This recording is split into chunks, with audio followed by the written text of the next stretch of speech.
हमने कहा था कि जो 3 काले कानून हैं इनको वापस लेना पड़ेगा।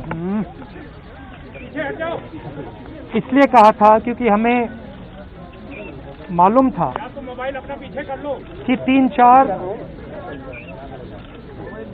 बड़े जो पूंजीपति हैं उनकी शक्ति हिंदुस्तान के किसानों के सामने खड़ी नहीं हो सकती, और वही हुआ।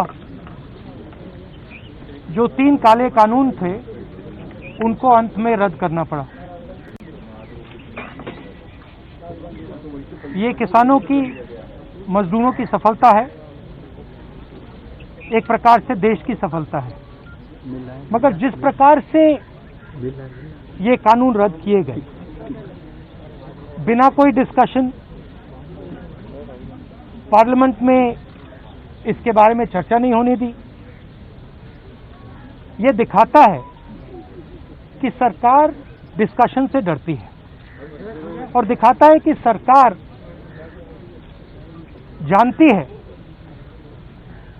कि उन्होंने गलत काम किया और सरकार डरती है। डिस्कशन जो हमारे किसान भाई शहीद हुए उनके बारे में है, वो जो 700 किसान जिन्होंने अपनी जान दी उनके बारे में डिस्कशन होना था। डिस्कशन ये भी होना था कि ये जो किसानों के खिलाफ कानून बनाए गए इसके पीछे किसकी शक्ति थी, कौन सी शक्ति थी, ये क्यों किए जा रहे थे, क्यों बनाए गए।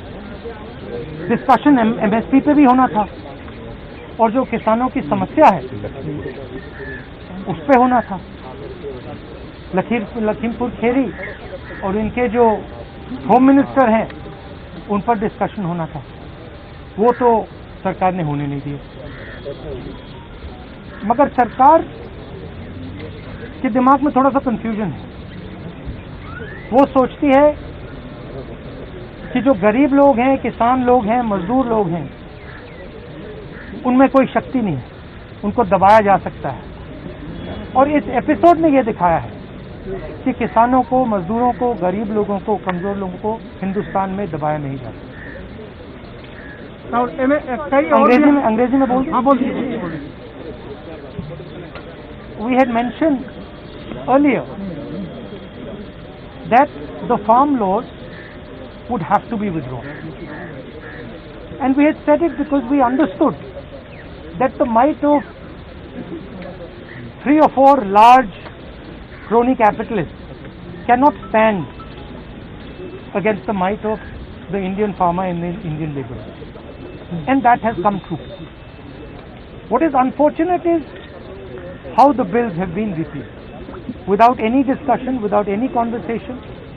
We wanted to have a conversation about the forces behind these bills, because